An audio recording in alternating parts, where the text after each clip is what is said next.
tuko na waheshimiwa ndani ya mjengo, na swala kubwa ambalo tunaongelea sasa hizi of course tumeona sehemu tofauti ni swala la gunism, na wanaohusishwa pale wengi ni vijana, si wazee, ni vijana.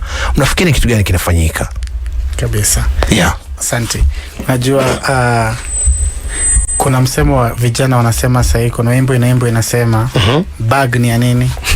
Wanasema bag ni halele. Halele mtoto. Inakuonyesha what is in the bag for the young people. Ni halele. Vijana wana opportunity. Wish ingekuwa bag ni ya nini? Iko na pesa, iko na opportunity, iko na makazi. So kama bag ya vijana na bag ni roho zetu, iko na halele, iko na idleness, then wakati ya kutumika iko. Unapata mwanasiasa anajua nikienda pale Kangemi kwa bridge nikiwa na 1,100 nitaweza kumobilize 200 young people. Watakuja wafanye kile kitu yenye nataka. But if these young people are empowered, hawezi tumika. So mimi naambianga vijana wangu, political oppression leaves innocent civilian exposed. Because uliona Kenya litendeka huko Homa Bay. Vijana wanatumika. Na kata kijana mwenzangu ambao tumegrow naye. Kuna nasikia mwingine anasema ati walipatiwa 4,000. Wale hata 4,000 ni mingi. Huyo ni VIP. Huyo ni VIP. Wasema hao ni wale wakula vizuri. 4,000 huyo amefika, wanaitwa chief goon. Huyo ni chief goon.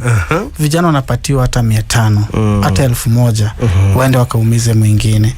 Na nchi yetu, we are failing as a nation. And this is not before tuongee 2060. Hii 2027 yenye iko hapa karibu. Hii si kesho tunataka ya vijana wetu. Kabisa. Hapo nyuma vijana walikuwa kijana akionekana anajulikana ni mkora. Saizi kijana akionekana anajulikana ni goon. Inafaa tubadilishe hiyo. Vijana sisi ndio future. Inafaa kijana akionekana mnaona kesho bora. And that is why sisi kama viongozi, sisi wanasiasa, sisi ambao tunasimama ndio tunachachia hiyo vitu. Tuna take advantage ya vulnerability ya vijana wetu. Hawezi kataa, hawana the power ya kusema no. Shida wanapitia, hawana power ya kusema no. So sisi wanasiasa ndio inafaa turudi nyuma tuangalie hii nchi tunasukuma ndio nchi tunaweza taka kesho yake. So wakati mimi nafanya siasa yangu, isianze na rais, ianze na mimi kwanza. Wakati nafanya siasa yangu na watumia vijana aje, na engage vijana aje. Kama itakuwa wakati tunapatana vijana, mimi naomba tuwafundishe, we help the young people to understand how they can be producers of the future. Nifukae na vijana chini waonyeshe, mimi nikipita kama MCA, mimi nitaempower. Nitatafuta marafiki wangu kutoka Uingereza, kutoka wapi, wakam tuanze companies kidogo hapa. Lakini kama leo mtaenda kuwa gunizi muuriwe, hiyo kampuni ndafungulia nani? Hakuna. Then why should I win? Nikiwatumia vijana wangu kesho, why am I building a better Kitisuru and you won't be there? I want to build a Kitisuru with you there. Tulistruggle na wewe, tulitoka chini, nataka nikiinuka. Wakati naambia natoka kwa block, nataka kwa block na wewe. Na hii block tumewekwa ni block ambayo inaikangwa kando. Wakati wa siasa ikifika, inafunguliwa. Hii mara tukishirikiana kina Senator Young kama sisi, lazima turudi kwa mtaa tufundishe, tuache kuangalia. I wish we can change our lenses. Tuache kuona young people as goons. Tuanze kuona kama watu ambao wakishikwa, wakisaidiwa, watu wako na future. Hakuna kijana maskini. Ni fomu jaitika. Ni mtu wa kumshika mkono hajafika. Nikimshika mkono simpeleke kwa goonism. Tumemusikia waziri wetu usalama Kipchumba Murkomen akikemea mambo ya goon. But mimi naamini serikali inajua hata mahali tunalala. Iko na NIS. Wanaweza jua mipango ikipangwa hata before ifanyike. Wako na hiyo uwezo. Wako na nyumba 10. Wako na wale ma youth leaders wa mitaa. Mbona tungoje hadi ifanyike ndio tuweze kucounter? We were taught prevention is better than cure. Why can't we prevent? NCIC chairman, mimi kwanza nikapata nafasi na inaweza mueleza kitu moja. Unafikiri wamelegeza? Wamelegeza bro. NCIC. Wamelegeza NCIC. Inafaa ipotee kwa hii mambo yenye wanafanya ya counter after it. Kumekuwa na hate speech kibao. Why can't we walete masomo huku chini, tuanze kuhusisha vijana before. Saizi utaona wakikimbia Homa Bay kutafuta wale wanasiasa walichangia ghasia. Walikuwa wapi before? And they knew Linda Mwananchi will be in Homa Bay. Kulikuwa na signs. Mbona tusingoje, tunangojea kitu ifanyike? Saizi utapata barabarani, kama kuna mama wanauza vitu barabarani, serikali inangoja kitu mbaya ifanyike ndio kuje kusaidia. Why can't we? Tushaona signs. Tumesikia El Nino inakuja. Atungoji ifike ndio tuanze kutatua mambo. Tumeanza kujipanga mapema. Hata gavana wa Nairobi niona jana alilaunch multi agency ya kuweza kujipanga kwa mambo ya El Nino. Mbona tusifanye hivyo mambo ya guns? Mbona saizi kusianze kuwa na mikutano? Pesa kusianze kuwa na mikutano huko kwa mitaa ya kuleta vijana pamoja. Mimi saizi mimi ni youth leader huko mtaa. Sijaona hiyo mikutano inakuja. Ongea na vijana, wafunze hivi. Tuwafunze civic education. Vijana wajue muhimu ya kura. Vijana wajue muhimu ya kuwa na kiongozi wao. And that's why wakitumika, unapata kama Homa Bay ilikuwa ni tribe moja inapigana against each other. Kitambo ilikuwa tunapigana kabila hii napiga kabila hii. Ishafika saizi tunapigana wenyewe kwa wenyewe. So hii goonism ina affect everyone. Na mara mingi unapatanga goon, huyu ako empowered ako na panga, huyu ako empowered ako na nyungu. Na ule mtu ambaye ametoka kazini hakuwa anajua kutakuwa na ghasia. Yeye ndiye anaumia sababu ana kitu yote, anategemea nchi yetu ya Kenya improtect. So viongozi wetu inafaa kwanza wale ambao wako serikali. Sisi tunaona mpaka maguni wanalindwa na polisi kabisa. Sasa hapo nashangaa kuna endaje. Nchi imepotea. Hebu tuongelee swala la goonism bro. Unafikiri ni nani aswa anafaa sema kulaumu, lakini ni kitu gani kinaendelea? Kwa sababu ni swala ambalo sasa limekuwa la kawaida. Kukiwa na maandamano utaona vijana maguni wako pale. Kwenye hizi kampeni ambazo zinaendelea sasa hizi wako pale. Kwanza tunafaa tujiulize gun ni nani? Labda kuna mwananchi aelewi gun ni nani.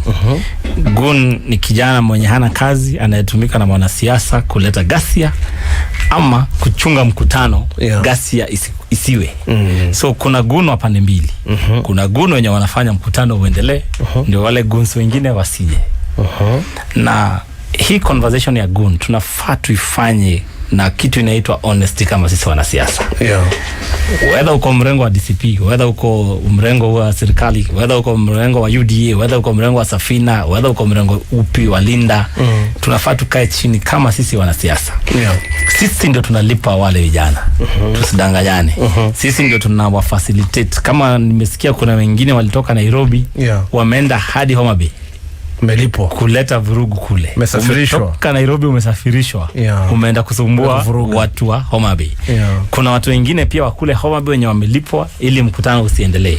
Sasa tunaona ya kwamba shida, hata tukishinda tukisema vijana hawana kazi, tukishinda tukisema vijana wa shikwe ndio wasiwe guns. Shida ni mwenye analipa wale guns. Hawa viongozi sasa. Serikali ikitaka kupata wale viongozi wanalipa guns, itawapata kwa dakika moja ile, kwa sababu kuna communication, kuna M-Pesa inatembea. Unasikia kuna nye mlikuwa mnasema wanalipwa 4,000, 3,000. Sasa viongozi wenyewe kuna mmoja nimsikia kabisa anaongea anasema kiongozi akija bila hela kwako msimsikize. Naam, sasa wanaona kwamba kuna M-Pesa, kuna ile transaction. Kwa hivyo kupata guns ni kwa urahisi sana. Sasa shida iliyo ni ya kwamba gun huwa hatumii akili yake. Gun hutumia akili ya mwenye anamlipa. Afuata maelekezo. Unaweza hata kuwa hapa unaelezea gun jambo la uhakika, jambo nzuri, jambo ambalo linafaa na linaweza kumsaidia, lakini hata kusikiza wewe. Ametumwa na opponent wako, atakulipua my brother. So pale tunapoona ya kwamba lazima sisi tukae chini kama viongozi, tukubaliane ya kwamba hii ndio njia tunataka kwenda. Kwa sababu nchi zilizo na vurugu zilianza hivi ya kwamba mimi pia niko na guns wangu, wewe uko na guns wako, mimi natengeneza niko na guns wangu 200, wewe uko na guns wako 200. Baada ya siasa mimi naendeleza wale guns wangu. Unapata ya kwamba tunapata sasa watu wanakuwa kama militia fujo, kwa sababu kila mtu ako na base yake. Lakini lazima tukae chini tukubaliane ya kwamba shida tuko nazo ni sawa, lakini tukienda na mwelekeo wa political violence na guns hatutaenda vizuri, kwa sababu unaona ya kwamba kila mtu ako na hela. Kila aspirant usidanganywe hajajipanga. Hata mimi hapa nimejipanga, nikiamua pia kuwa na guns ndakuwa na guns. Nikiamua nitembea na guns hapa ndatembea na guns. Lakini opponent wangu pia atatembea na guns. Si ati vijana wameisha wa kutembea nao, lakini kama tunataka kusaidia hii nchi, tukae chini kama vijana, kama viongozi, tuseme ya kwamba tushindane kwa ideas. Tushindane kwa mambo yenye wanafaa kuendeleza hii nchi. Lakini tukishindana kwenye nani ako na guns wengi, hii nchi itaangamia. Na tungetaka kusema ya kwamba kwenye walio pale katika security lazima wakae chini wakubali ya kwamba nchi haiendi vizuri. Hatuwezi kuwa guns wako na polisi mbele wala wa protect. Haiwezekani. Haiwezekani ya kwamba kila mtu anakuwa anapanga kwenye gari katika event. Whether unachunga event iendelee ama hutaki event iendelee, hakuna venye utakuwa na rungu kwenye gari. Na tukubaliane hilo na tuone ya kwamba tukiendelea hivi haitakuwa sawa. Unafikiri vijana wako tayari kwa 2027? Vijana wako kadi. Lakini ningetaka kuwahamasisha waendelee kuwa kadi. Wasije wakapiga mdomo venye walipiga pale 2024 huko kwenye streets, lakini ikifika hapa mbele hawawezi make a decision. Shida nyingine nayo ningetaka kuambia vijana, kama utakuwa na voters, enda weka kura yako. Kwa sababu pia shida nyingine inatusumbua hii nchi ni kitu inaitwa voter apathy. Unapata ile siku ya kwenda kuweka kura, vijana hawaamki. Vijana walipiga sherehe jana, wakiwa na DJ pale walipiga luta, ndio wanaamka Sunday school hawaende kupiga. Jana ndio tunaongelea hilo swala na kwa tutasema, tukiangalia hii by election ilikuwa juzi Olkalau pale. Watu wengi ambao walijitokeza pale, maripoti yetu walikuwa hata video zimetembea, utaona watu wengi wako pale vile ni wazee, wamama, vijana wapo vijana bado hawakutokea. Ndio kama nauliza, wapo tayari kwa ile vijana, kwa wale ambao labda wamebahatika kuongea nao, wanasemaje? Vijana wanafikiria kwamba shida ni pale juu peke yake. Hiyo ndio shida iliyoko. Lakini ningependa kuwaambia hivi, uongozi unaanza kwenye MCA. Ukiwa na MCA mbaya, hakuna development utapata. Unaenda kwenye MP, ukiwa na MP mbaya na uko na MCA mzuri, hautapata development. Ukitoka hapo unaenda kwenye senator na women rep na presidency. Lazima wajue ya kwamba hata hivi vichaguzi vidogo venye vilivyokuwa, lazima wange take part. Na katika ile general tutapata vijana wengi, kwa sababu wengi watakuwa wameamka kufanya ile ya pale juu na zile viti kubwa. Lakini ningependa pia wakichagua hapo juu wa make sure wameweka MCA mwenye ni accountable. Nimekuambia leo vijana wengi hata hawajui MCA wao kabisa, hata hawajai muona. Ukienda pale venye watu walikuwa wanasema zile barabara za Homa Bay mbaya, the youth hata hawajui barabara zingine ni za county, zingine ni za constituency. Ya kwamba hii barabara wafaulize MP wako, hii wafaulize governor, hii unafaulize national government. Haya ndio mambo ambayo vijana wanafaa wafanye. Na ningependa kuhamasisha vijana ya kwamba watafute information. Information ipo. Wewe tafuta information na kwenye unaishi. Tafuta ujue ya kwamba hii area yangu tulipewa hela ngapi? Hii area yangu tunapewa hela ngapi kama ward? Tunapewa hela ngapi kama constituency? Kutoka hapo sasa unaweza kuuliza maswali. Lakini bila hayo hauwezi, kwa sababu utakisema tu barabara ni mbaya.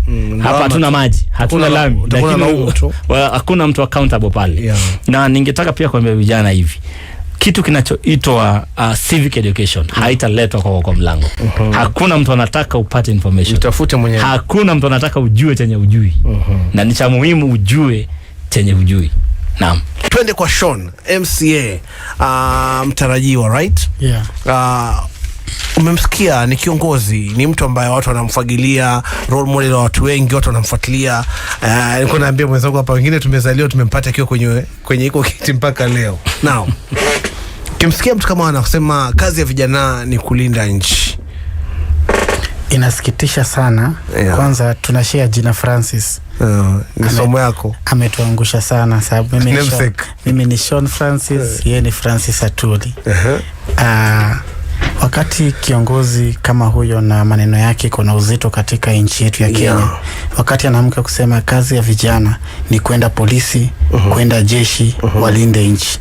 Waende walinde nchi, na afu wale ambao wanaunda sheria, ulimusikia cabinet secretary Murkomen akisema polisi ama chief asipatikane akisema tutam.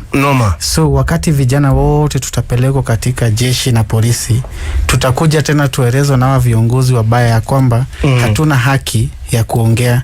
Our political voice, our political right imefinywa sababu ya kwamba sisi ni wafanyikazi kama ni polisi ama ni jeshi.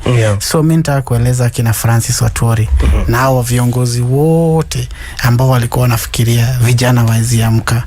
Kazi ya vijana ni uongozi. Daudi aliongoza akiwa kijana. Na inasemekana katika kitabu, katika Biblia ya kwamba Daudi alikuwa roho ya Mwenyezi Mungu.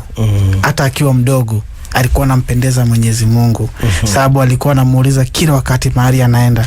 So the people of this nation hawataki a Goliath leadership anymore.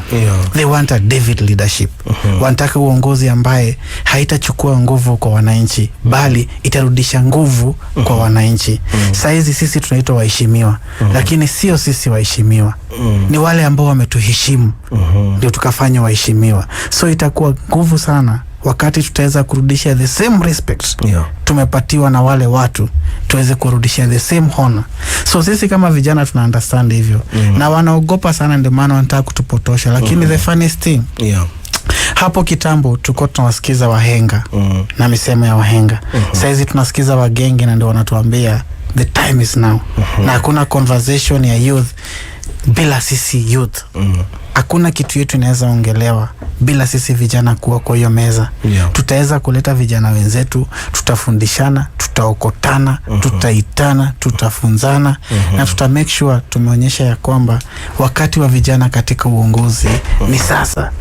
Na kama si sasa, ni sasa hivi. Tutaweza kupush na tuta make sure, because vijana tumesoma. Tuko na nguvu.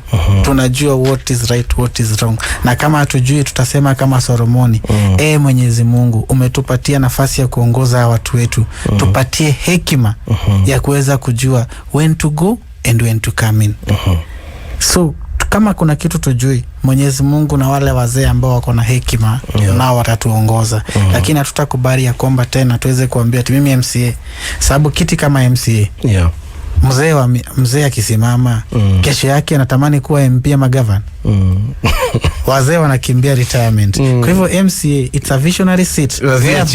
Nasimama hapa miaka 5 niende ubunge, miaka wengine niende nifiki hata mahali kiongozi wangu senator uzuri amefika, so atafika rais mbele yangu. So mimi nitaenda pole pole. So unasema hivi za chini unaanzia chini ukipanda. Leadership it's visionary. Leadership ni mtu ambaye anaona kesho. So wakati tuko na vijana kwa uongozi, wanachunga kesho itakuwaje. Tumeona vijana wengine ambao kwa uongozi na wameweza kuleta mabadiliko mingi sana katika leadership. Obama alichaguliwa akiwa kijana, na hadi saizi Amerika inasikizanga maono yake. Sababu saizi amefika sasa mzee. Kama angechaguliwa akiwa mzee, in 10 years hata hakuna kitu angekuwa anafanya. So sisi tunataka vijana waweze kuinuka, na ni vijana ambao wataongoza vile mheshimiwa senator alisema, with honesty, and young people will understand why am I being elected. Lakini hatuendi ya utori, hatuendi polisi, hatuendi jeshi. Tunaendea hii viti tuweze kubadilisha. Now tukimalizia, mheshimiwa senator mtarajiwa 2027 unasema Nairobi, wewe ndo unaingia. Now vijana wengi wanaamini kuingia kwenye siasa, kupata nafasi kwenye siasa ni njia moja, njia kuomoka kutoka block. Unaambiaje? Ningewaambia hivi, kama uwezi toka block ukiwa peke yako, usitarajie utatoka block ukiwa kiongozi. Tumepata vijana wengi wamejaribu kutoka block. Kuna wengi unajua pia wamechaguliwa saizi. Hata wamechaguliwa na wakapata viti, lakini bado wamerudi block. Ukiangalia kama sitapeana majina examples, lakini hata marafiki wako ukiangalia, kuna vijana walipewa nomination time ya uhuru. Hawakujipanga kwa sababu hawakuwa na idea ya kujipanga. Kama sio kutoka utatoka. So kama utatoka na wewe unajua wewe uko na akili yako, unajua kufanya kazi, akili uko nayo, utatoka block. Lakini ukingojea power ndio utoke block, block nayo utarudi. So shida yenyewe inakuwa ni ya kwamba, for example, hujakuwa ukitafuta hela. Siku moja umeingia kwenye, umepata kiti, wameanza kulipa hela, unapata confusion kwa sababu za hela ni nyingi. Nairobi nayo ikishanusa hela, inajua cha kukufanya na ile hela.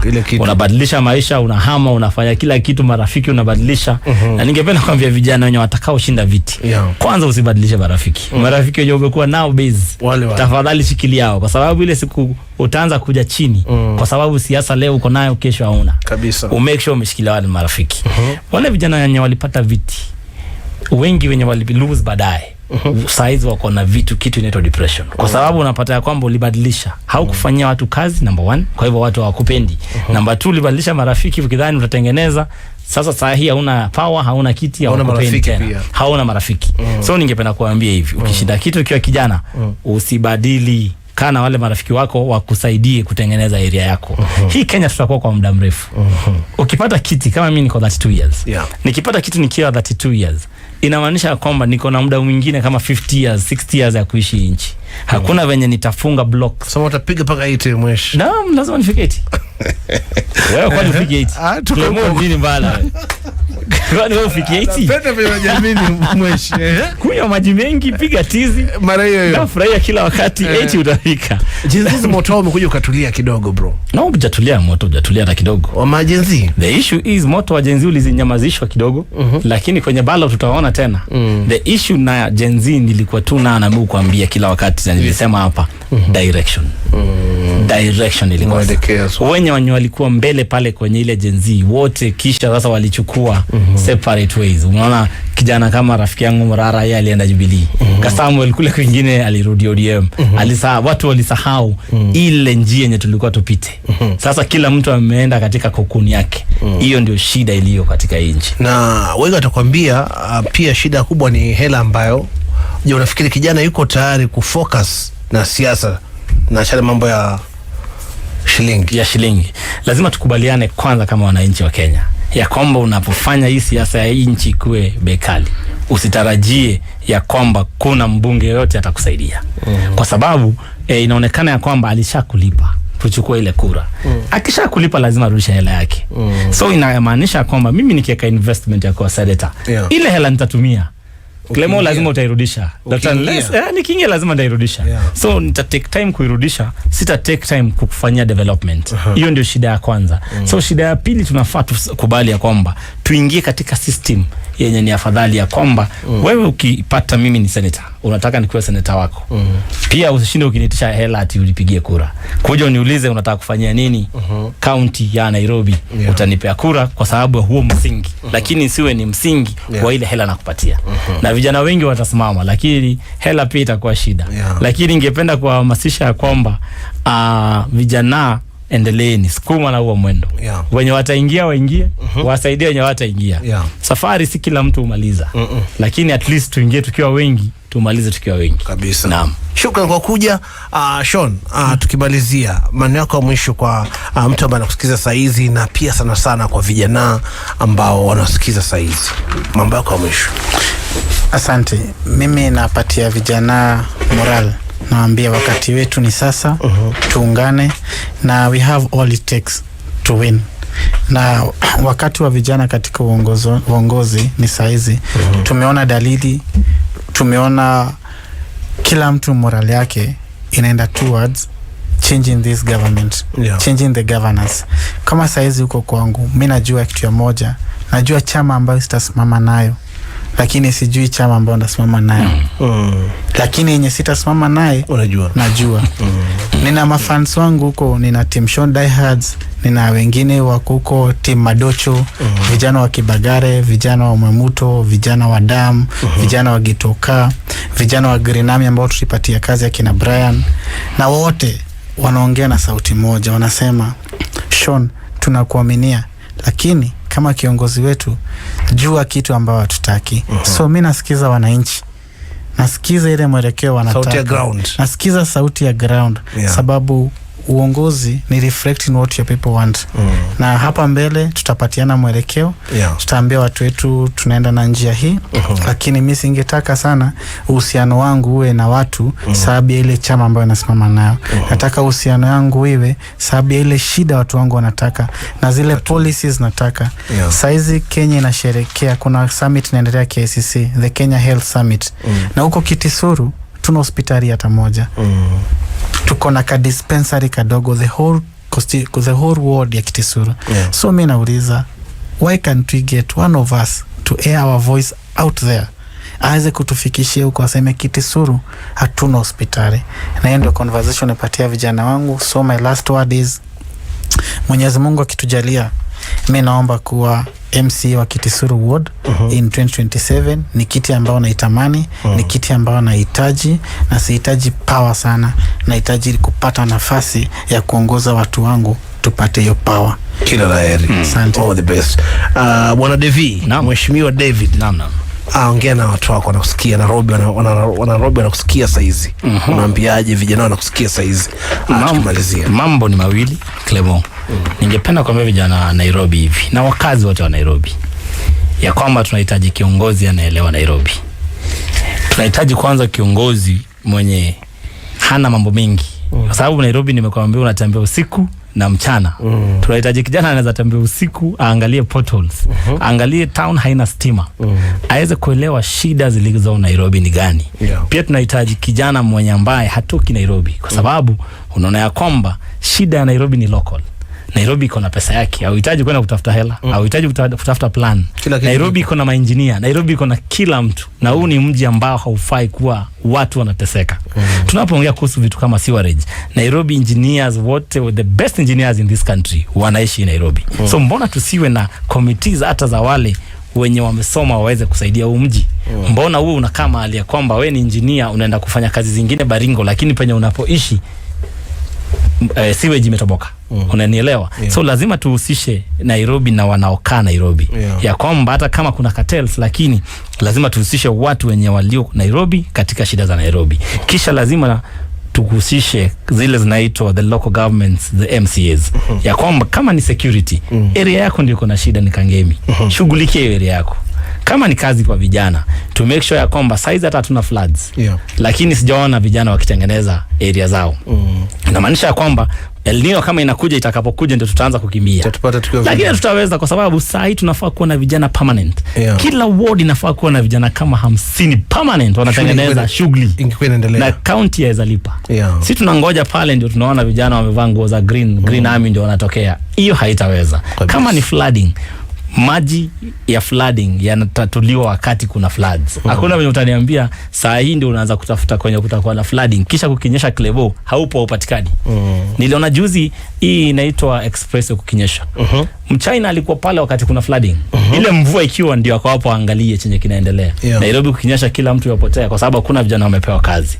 So ningeomba vijana na watu wa Nairobi wanipe kazi ya useneta, waone venye tutaipiga 5 years.